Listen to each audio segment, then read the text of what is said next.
Hello दोस्तों, मैं अमित स्वागत करता हूं आपका उत्तराखंड हिस्ट्री की इस बूस्टर सीरीज़ में। ये हमारी पहली बूस्टर सीरीज़ है जिसमें हम कत्यूरी राजवंश के शासकों को और उनके जो इम्पोर्टेंट फैक्ट बनते हैं उन सभी को यहाँ पर कवर करेंगे। तो चलिए जानते हैं कत्यूरी राजवंश के शासकों के बारे में। तो जो पहला हमारा शासक है कत्यूरी राजवंश का वह है वसंत देव। वसंत देव को कत्यूरी राजवंश का संस्थापक माना जाता है। तो कत्यूरी राजवंश की जो स्थापना करी थी वो वसंत देव ने करी थी। इसकी पत्नी का जो हमें नाम देखने को मिलता है वो हमें राजनारायणी मिलता है। तो राजनारायणी जो थी वो इसकी पत्नी रही थी। वसंत देव के बारे में जो हमें जानकारी मिलती है वो हमें बागेश्वर के त्रिभुवन राज शिलालेख से मिलती है। बागेश्वर के त्रिभुवन राज शिलालेख से हमें इसकी जानकारी मिलती है। नेक्स्ट पॉइंट ये बनता है कि वसंत देव ने एक उपाधि धारण करी थी और यह जो उपाधि थी वो थी चक्रराज चूड़ामणि की। चक्रराज चूड़ामणि की, ठीक है। तो ये इतने सारे पॉइंट जो होते वो वसंत देव के बारे में बन जाते हैं। अब हम जानते हैं कल्याण राजदेव के बारे में जो दूसरा शासक कत्यूर राजवंश का रहा था। कल्याण राजदेव की पत्नी का नाम पूछा जाता है तो इसकी जो पत्नी थी उसका नाम था लद्दा देवी। इसको एक और नाम से जाना जाता है, इसे अधिधज भी कहा जाता है। तो अधिधज जो बोला जाता है वो किसे कहा जाता है? कल्याण राज देव को कहा जाता है। इसके बाद जो शासक आया वह था त्रिभुवन राजदेव। देखिए त्रिभुवन राजदेव जो शासक रहा था इसने किरातों के साथ संधि करी थी और किरातों के साथ संधि करने वाला यह कत्यूर राजवंश का पहला शासक था। दूसरी, जब यह शासन कर रहा था तो इसी के टाइम पीरियड पर एक शासक का आक्रमण होता है जिसका नाम था धर्मपाल। तो धर्मपाल ने इसके शासनकाल के टाइम पीरियड पर आक्रमण करा था। तो ये दो पॉइंट हमारे त्रिभुवन राजदेव के उपलक्ष्य में बन जाते हैं। चौथा जो शासक रहेगा वो रहेगा निम्बर देव। निम्बर देव ने निम्बर वंश की स्थापना करी थी। साथ साथ की जो पत्नी का नाम देखने को मिलता है वो नाथू देवी मिलता है। तो इसकी पत्नी कौन रही थी? इसकी पत्नी रही थी नाथू देवी। इसी के द्वारा अल्मोड़ा के जागेश्वर मंदिर का निर्माण करा गया। अल्मोड़ा के जागेश्वर मंदिर का जो निर्माण करा वो इसी के द्वारा करा गया था। देखिए त्रिभुवन राजदेव ने किरातों के साथ संधि करी थी और जो इसका अगला शासक रहा था निम्बर देव ने पालों के साथ संधि करी थी। ठीक, पालों के साथ संधि करी थी। पालों के साथ संधि करी। लास्ट हमारा है इष्टगण देव। इष्टगण देव जो रहा था वो निम्बर देव का पुत्र रहा था। निम्बर देव का पुत्र था और इसने संपूर्ण उत्तराखंड को एक सूत्र में बांधने का प्रयास करा।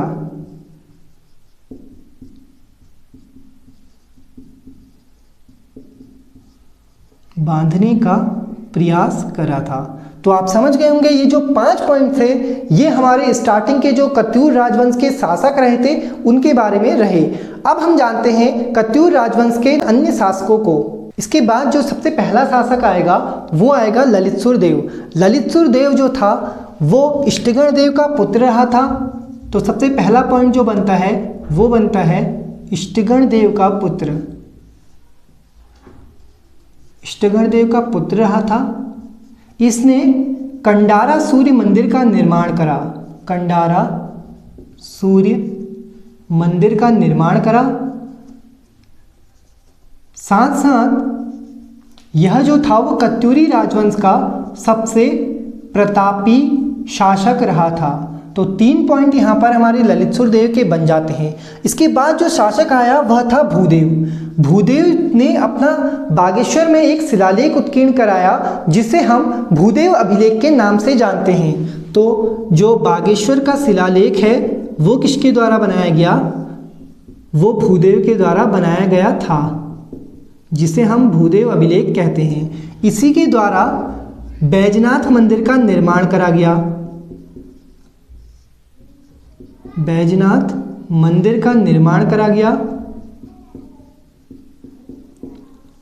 और एक पॉइंट यह बनता है, इसी के काल में शंकराचार्य का आगमन होता है। शंकराचार्य का जो आगमन हुआ था वो इसी के काल में माना जाता है। 8th जो हमारा आएगा वो आएगा सुभिक्ष राजदेव। देखिए सुभिक्ष राजदेव कत्यूर राजवंश का अंतिम शासक था, जिसकी राजधानी जोशीमठ रही थी। तो कत्यूर राजवंश का अंतिम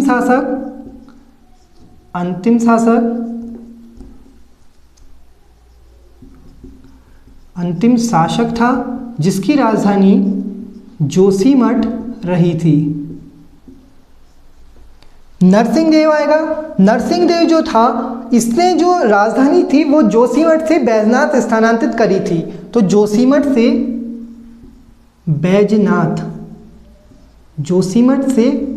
बैजनाथ इसने राजधानी स्थानांतरित करी।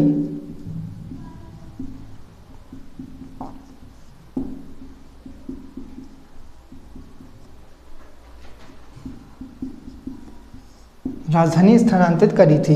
फिर आएगा सुजानदेव, जो कि हमारा 10वां शासक रहेगा। सुजानदेव एक ऐसा शासक रहा था जिसने एक नगर बसाया जिसे हम गंगोली हाट कहते हैं। तो गंगोली हाट जो बसाया गया था वो सुजानदेव के द्वारा बसाया गया क्षेत्र था। 11वां जो हमारा आएगा वो आएगा प्रीतमदेव। प्रीतमदेव की पत्नी का नाम इंपॉर्टेंट है। तो प्रीतमदेव की जो पत्नी रही थी वो रही थी जिया रानी, ठीक है। और इसी जिया रानी को कत्यूरों की कुलदेवी कहा जाता है।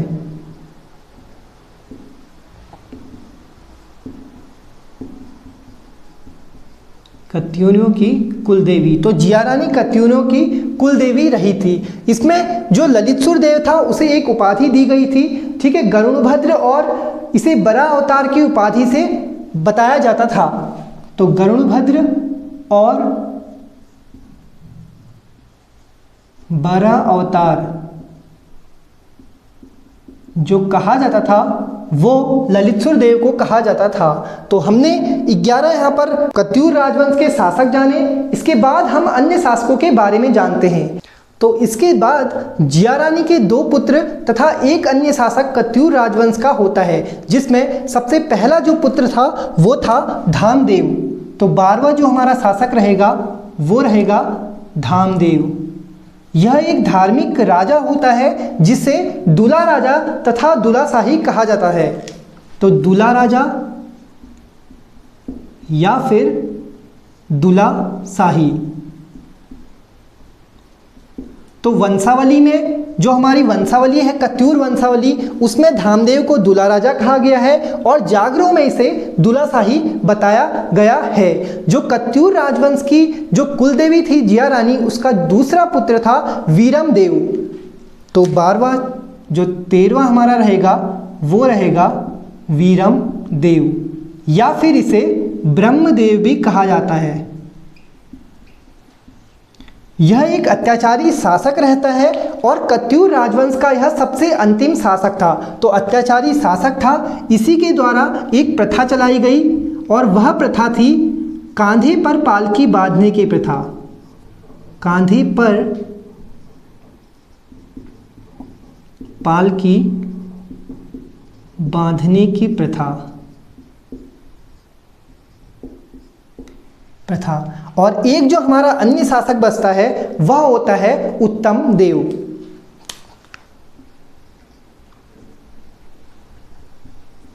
उत्तम देव। इस उत्तम देव को उदीरेत के नाम से जाना जाता है।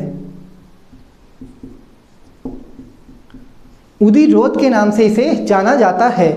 तो अगर आपको हमारी बूस्टर सीरीज की यह वीडियो पसंद आई है तो वीडियो को लाइक करें। तो मिलते हैं अपनी अगली बूस्टर सीरीज की वीडियो में।